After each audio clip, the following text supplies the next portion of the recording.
Hey guys, Mike here from Lunch Money Comics. Today I'm at the big CliffCon in Bristol, Connecticut, but I'm not here just to shop, I'm here to help sell.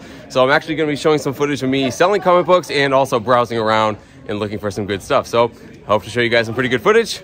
Check it out. So it's really early, we're still setting up. So here's our setup, and we have a ton of box to go through and organize, but that's it. Let's start making it look pretty. Oh, that's crazy. So we are almost completely set up here, but a lot of the dealers have come around and are buying Fast and Furious, so we're already moving some books. Hey guys, this is the man himself. This is Andy, the guy who has this whole collection that I've been sorting through and helping him sell. It's your first comic show, Andy, huh? Yeah, great stuff. Very interesting. Yeah, it's very cool. Very educational. Yeah, and it's great to kind of relive your collection as we go back through it, all the times you collected back in the day. So it's been great. It's been a really fun time just talking with you and learning about comics. So yeah, hopefully we sell some books for you. All right, thanks. All right.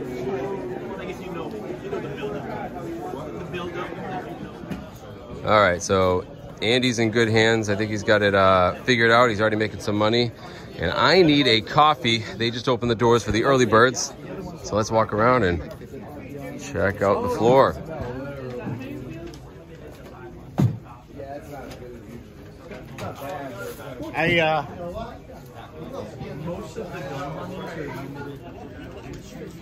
So this is the entryway here.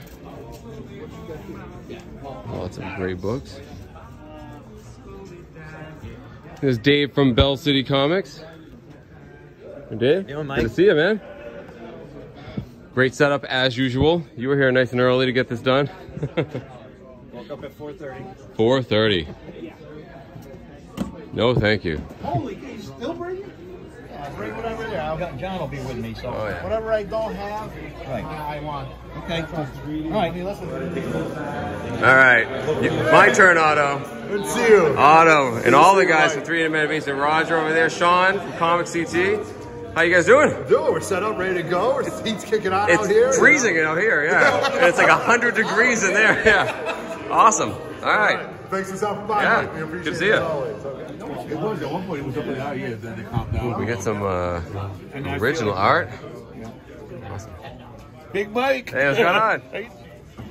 Who did this? It's a Mike DiCarlo. Oh, Mike DiCarlo. Oh, okay. Old commission, 98. Are these all Mike DiCarlo's? No, it's Okay, so Mike Zach. Oh, Zach? Oh, Yeah. sorry, Zach is here. Sal Buscema. Wow. Dick Dillon, Irv Novick. Dylan, Zach. Awesome. And then this is all from a new book by Aaron Lange, Ain't It Fun? These yeah? are some prelims for it. Those are pages in the book. Huh. I've got the book here. It came out this week. Wow. History of Rock and Roll of Cleveland. That is awesome. This stuff's amazing.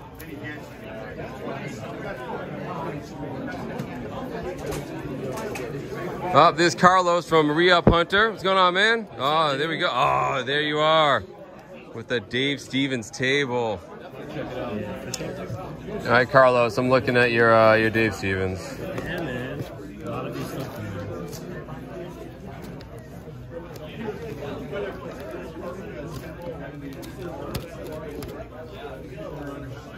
Selling all sorts of books. They're all going to be gone. Hopefully. Right here. What's your name again? Noah. Noah is buying about half the books right now. Noah, fan of the channel too. Great to meet you, Noah. Thanks. Oh, I'm glad to be here. Awesome. Yeah. Is your first comic book show? It is, yeah. That's amazing. Yeah. It's awesome. They're addictive. Careful. Yeah, I know. I just got here, so I got to look around a lot. Awesome. And see what's Well, there you here, go. This so. is better than a shout out, Noah. All right. He's a big guy, so he's a tough guy for about a second. Grabs his girlfriend. I don't know. I know what you want. That's it. Well, that was cool. I mean, it is. Yeah. So this place is absolutely hopping now. It is packed full of people. Andy's making some pretty good money, and hey, and we're having a great time just talking with people. Having a good time. Fans of the channel back here as well. Love the channel. Love this guy. Okay, sure.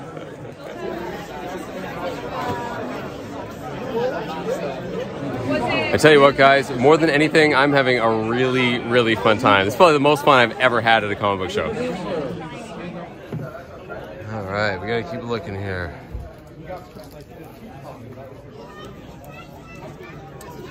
Oh yeah, it's on my list. Oh, it's on your list, you said? So James here from Brickhouse Comics just got a collection of all foreign Spawn, mostly Spawn #1. How cool is that? He's got some Thailand, you got a smaller issue, stuff like that. But among all these, look at this. It's a Todd McFarlane signed first day of issue certificate. Wow. Yeah, That's a very cool collection, James. Awesome.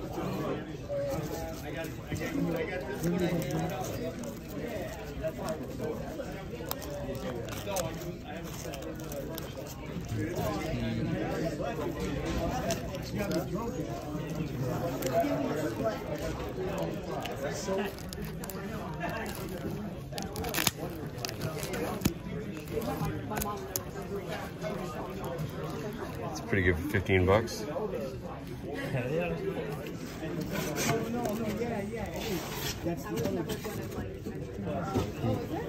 Yeah, first I didn't know.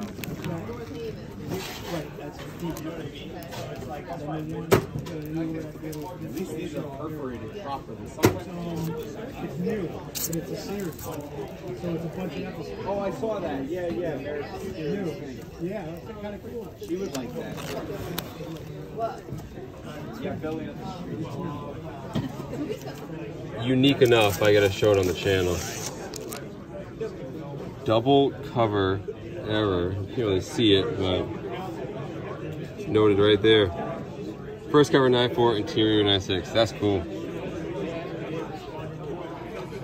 There's another cover, double cover. Bill Sienkiewicz, Jim Shooter, Doug Mensch. So neat. Yeah.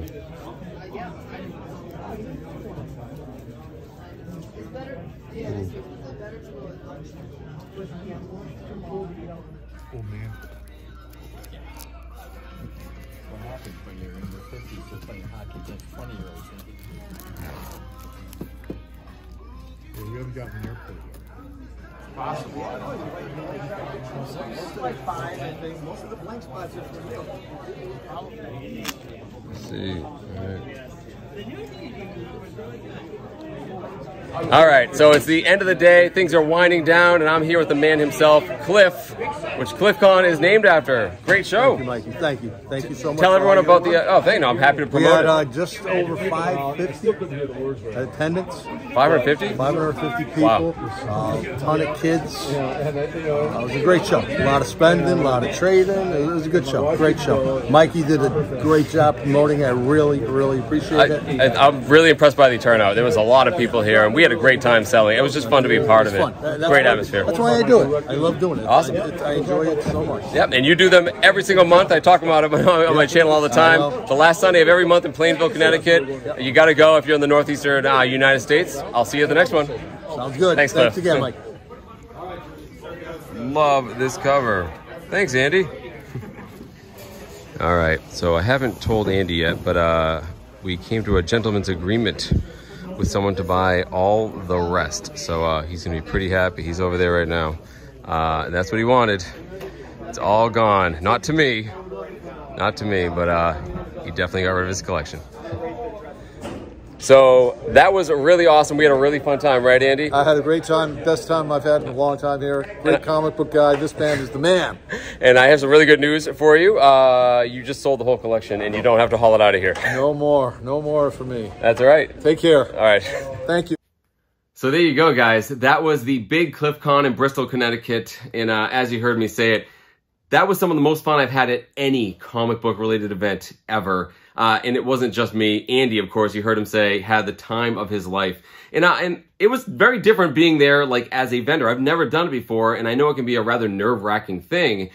But it was especially nerve-wracking for me because these weren't my books, right? In a weird way, I felt personally responsible for this entire collection because I was kind of the one that talked him into doing this. You know, leading up to this event, I was nervous this wasn't the best way to go about selling these. I thought, you know, selling online or through like a claim sale would be the best way to sell them. But when I floated this idea out to Andy that we could do a local comic book show, I had already talked to Cliff about it. Andy thought it sounded great. It would be a great idea. It would be a lot of fun.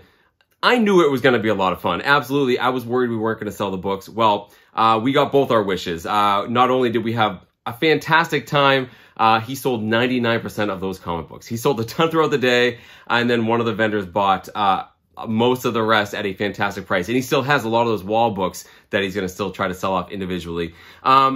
So guys, just really quickly about my experience. Yeah, I had a great time, mostly because of the people. I mean, a huge thank you to everyone who stopped by to say hi. You know, people that watched the channel, you know, that heard about this through the channel, especially to those who bought a book or two from Andy. But also, it was just great talking with everybody, because Andy is a very talkative guy. He was just really excited to engage everybody, ask their name. He's one of those people that has like a really high charisma score, if you know what I mean. He just brings people right in with his storytelling, and, you know, it was great hearing him tell the stories of these books he's had for, you know, 50 years, you know, as they left his hands. And he wasn't sad about it at all. He was ecstatic to let them go. And at the end of the day, guys, just, you know, how we dealt with the dealers. The other dealers were just wonderful and accommodating. People helped us unload and set up. You know, everybody was an absolute delight. And I was just reminded of what a great comic community we have. So a huge thank you to all the people that came by. You know, hundreds of people from, you know, New England and New York stopped by. A huge thanks to all the vendors, of course, and a huge thank you to Cliff himself. Cliff puts on a incredible show, guys, and he was incredibly accommodating. We needed more room. He got us some more room. He came, you know, kept coming by to ask us if we needed anything. Cliff, you're a gentleman and a scholar, an awesome show. Everyone had such a great time. Everyone was happy. I don't want to keep waxing poetic on this. I just hope all of you realize what a great community we have. I certainly felt a part of it at this show. But I also have a pretty good stack of comic books. I was busy the whole time, you know, like selling books and interviewing people and taking footage. But I did have some time to make my rounds and get some comic books, and I have some pretty awesome ones to show you guys. So before I show them to you, if you like this sort of stuff and you want to support the channel, head on down, like, comment, and subscribe. And you can follow me on Instagram under Lunch Money Comics IG. So although the primary goal was, of course, to sell Andy's collection, I actually did have some of my comic books there. I had 2 small short boxes full of stuff that, like, I don't care about, I could sell or trade. And I usually bring these boxes with me when I go to a comic show. I leave them in my trunk, and if, you know, the situation arises that someone wants to trade or something, I'll usually bring them out then. But I didn't think we'd have enough room for me to even entertain that thought. But like I said, Cliff was able to find us a little bit more room, so I went and got the boxes. And even then, I left them under the table for a while. But as the morning went on, I took them out and people started going through them. And by the end of the show, before I knew it, I had a little bit of money burning a hole in my pocket. So when I finally made my last round, not only did I have some cash I didn't have when the day started, a lot of the vendors who I know, I see at all these New England shows, gave me some fantastic deals on these comics. So I'll leave that up for you guys to decide whether or not I got good deals on these, but I'm pretty satisfied with what I paid, considering it was kind of house money at that point. But the first comic books I want to show you, I didn't buy at all. They were a gift from my good friend Josh from Sasquatch Comics. He came down to, you know, buy comic books. He knows what I like. He knows I love Nightcrawler, so he had some Nightcrawler books for me. So first up is this one. This is a new title from 2023. This is the Uncanny Spider-Man #1. It's Nightcrawler as the new Spider-Man, and I've talked about the series kind of recently on my channel. And this is the Scotty Young variant, which I do not have. So a very cool book there. And the other books he found me were these. These are the first 5 issues of Volume 3 of Nightcrawler. Nightcrawler has had his own like mini series several times. I believe this was a 12-part series from 2004-ish, around there. And it's cool. It's a cool series where like Nightcrawler is teamed up with Amanda Sefton, who is his sort of foster sister and love interest. It's a little icky. But he's like, it's kind of like a mystery. It's like a supernatural mystery. It's very cool. So yeah, Josh knows exactly what I like, of course. So thank you so much, Josh. It was great seeing you. Thanks for buying some books from Andy, and these are great. Happy to add them to my Nightcrawler collection. So the first books I'm going to show you, I got from a gentleman named Bob, who I've seen at all of the local, you know, Connecticut shows.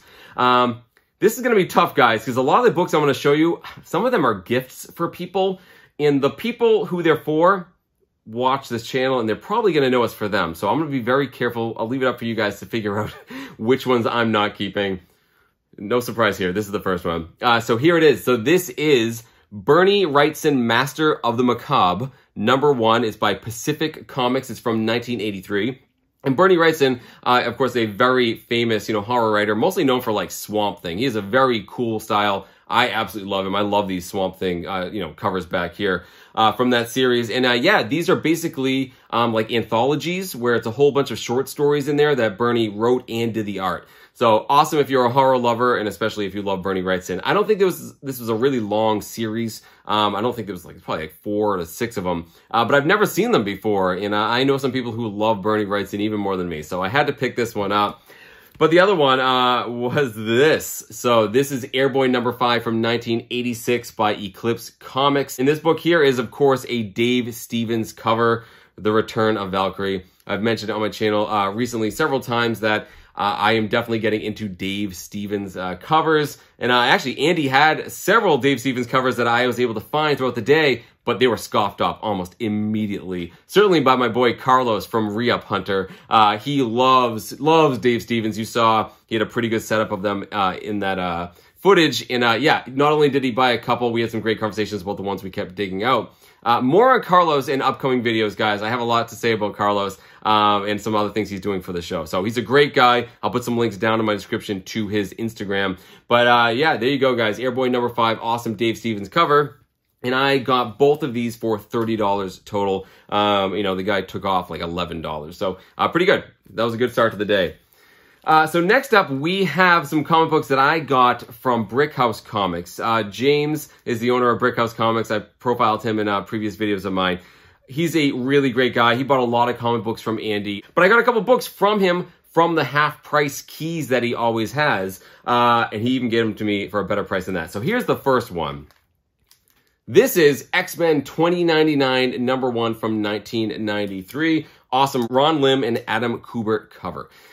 Now, I've talked about the 2099 series on my channel in the past. It came out at a very formative time for me in my comic book collecting. I totally fell prey to a lot of these foil and chrome covers in the 90s, that big glut of comics when everything was overproduced and then everything crashed. But I really actually liked the 2099 Marvel series. It takes place in the year 2099 in the Marvel Universe. Most famously, most people know about Spider-Man 2099. But I collected all the titles, and especially the first issues, because they all had the same chrome border, just in a different color for the title. So Spider-Man was red, Doom was silver, Punisher was dark blue, Hulk was green, Ghost Rider was black, and X-Men was light blue. This isn't light blue, it's gold. And that's because this was a special printing that Marvel did of this story, where they took all the ads out and replaced them with full-page portraits of the characters on the team. I have a pretty good collection of 2099 in my collection, and I don't have this. I've wanted this one. It was originally priced at $15 in the half price. Keys, it should have been $7.50, but I got an even better deal than that, because the other book I found in there was this. This is Fantastic Four number 73 from 1968, written by Stan Lee, art by Jack Kirby. Also, Kirby and Joe Sinnott did the cover. And I love this comic book. I've owned it in the past. You got 3 of the members of the Fantastic Four, or maybe all 4 members, maybe Invisible Girl's there. We don't know. Fighting some of the other premier superheroes of the Silver Age of Marvel. We got Spider-Man, Daredevil, and Thor. And I've owned this book in the past, and I ended up trading it away. And it kind of killed me, because I love the cover of this book. I was happy that he had this for $25. But here's the thing, guys.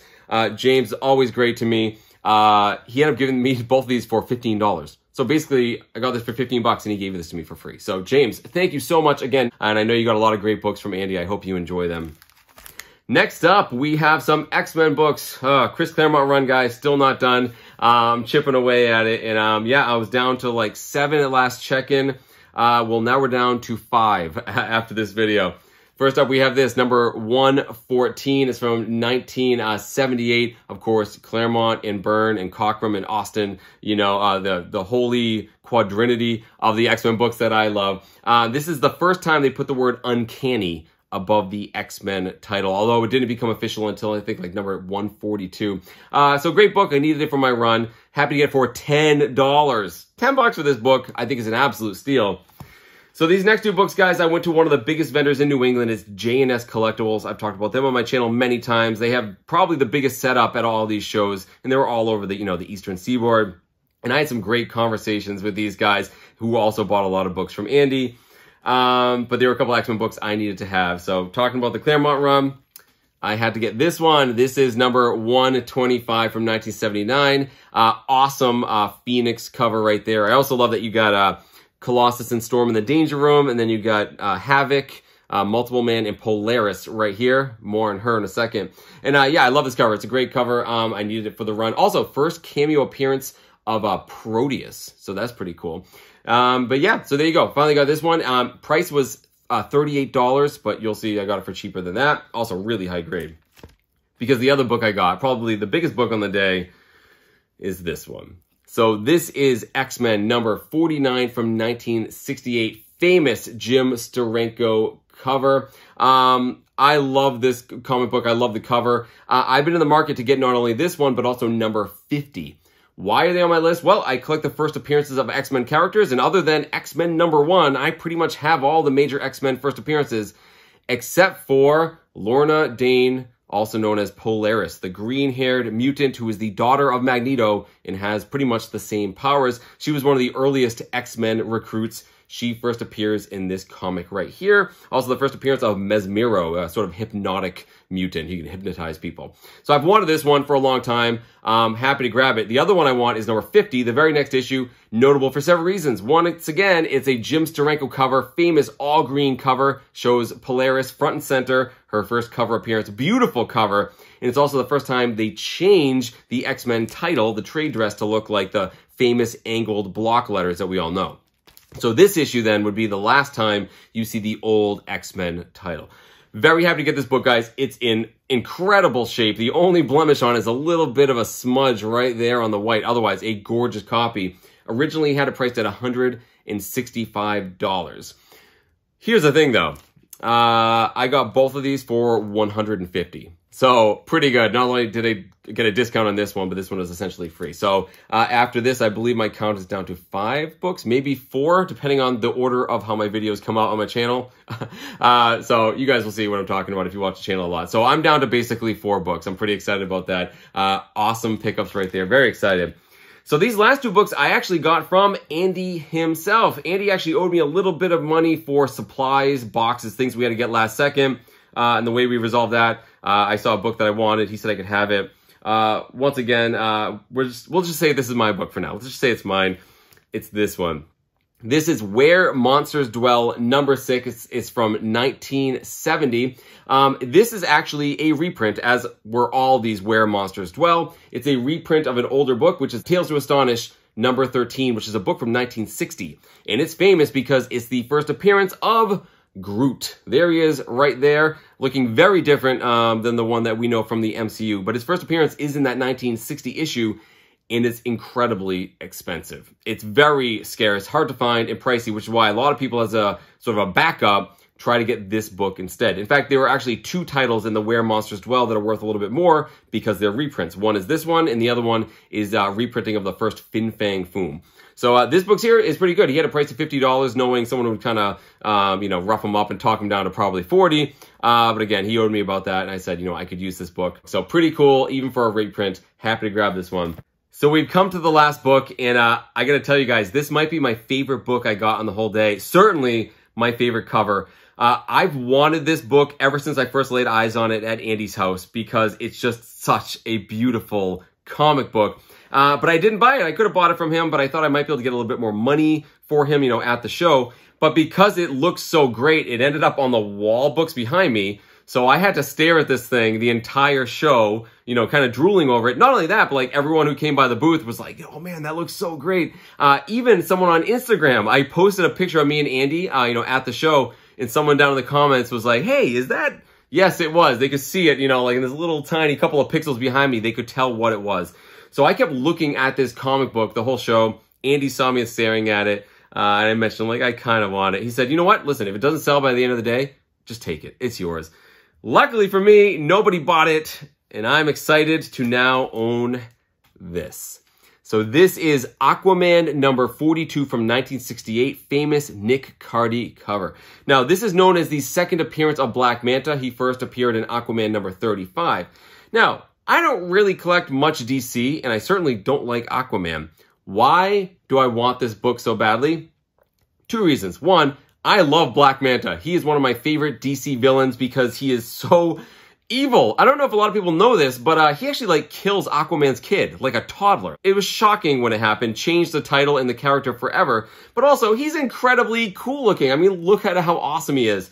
But the biggest reason I want this, guys, look at this cover. This cover is incredible. I love the fact the trade dress is on the bottom. It kind of looks like, you know, like hydrothermic vents. You know, it's casting light upwards. It shows Black Manta manhandling Aquaman, showing how much of a threat he is. I love the fact that it says Aquaman sort of up in the upper corner. I even love this late 60s font. I love everything about this comic book. It's drool-worthy. It's probably my favorite DC cover I own. I had to have it. Beautiful book. Let me know if you guys agree on the character of Black Manta and on specifically on this book. Again, a lot of people stopped and pointed out what a cool cover this was, and thank goodness no one else bought it. Thank you so much, Andy, for giving me this. That was very generous of you, and Andy was so happy on the day, guys. Not only did he give me these books, but he brought me out for dinner afterwards. We were all high on life. It was such a great time. So there you go, guys. All the comic books I got on the day, which I got all at the tail end, I got these for a grand total of $200. Keep in mind that most of that is this book here, First Polaris. So you can imagine how little I got the rest of these for. They were either, you know, fantastic deals from a lot of these great sellers I've met over the last year or so, or gifts from some very dear friends. Listen, guys, I sound like a broken record at this point, but I feel so blessed to be a part of this, you know, comic book community. Ever since I started my channel, it's been the best part about having this channel. I've met so many wonderful people, not just in New England, but all over the world, and many of them are now real-life friends. And I absolutely count Andy as one of them. You know, in the beginning, he was just a neighbor who had some comic books, but he's such an endearing and wonderful person. I just really got to like him. You know, and even though his comic book collection is sold, we still have plans to hang out. You know, he likes a lot of the same things I do. He likes flea markets and yard sales and, you know, buying storage units. So he wants to hang out and do some of that stuff with me. And I'm happy to, guys. You know, people have been saying this ever since I first showed his collection on my channel, you know, asking me why I didn't buy his collection outright. Because I didn't want to. You know, ever since I met him, I knew this is what I wanted to do. I wanted to sell these books for him, and I was excited to do it. You know, but I was nervous. Honestly, I was terrified that, you know, maybe I wasn't doing the right thing. Maybe it was too much work to be doing this. Maybe I shouldn't be selling them at a comic book show. But now that it's over with, not only do I feel a huge sense of relief, but I know I did the right thing. When I saw the smile on Andy's face, guys, I knew. And it wasn't because of just the money. He loved the experience, and he was also very happy he freed up some room in his basement. He texted me afterwards and said his wife was ecstatic. It was just a great experience to have with this wonderful gentleman, guys. And again, it's the power of the comic book community. I've met so many wonderful people. Enough of the saccharine sweet stuff, guys. Head on down to the comments and let me know what you think of all the footage of the show. Let me know what you think of Andy's collection. You know, did we sell it in the right way? And of course, let me know what you think of my pickups. Which one do you like best, and do you think I got a good deal? I certainly think I got a great deal, but I'll leave it up for you guys to sound off down below. So that's it, guys. You know, keep hunting for comic books in strange and unusual places. You never know who you're going to meet. Maybe a real-life friend. And you never know if that collection you find is going to change somebody's life. Thank you all so very much for watching, and I'll see you next time.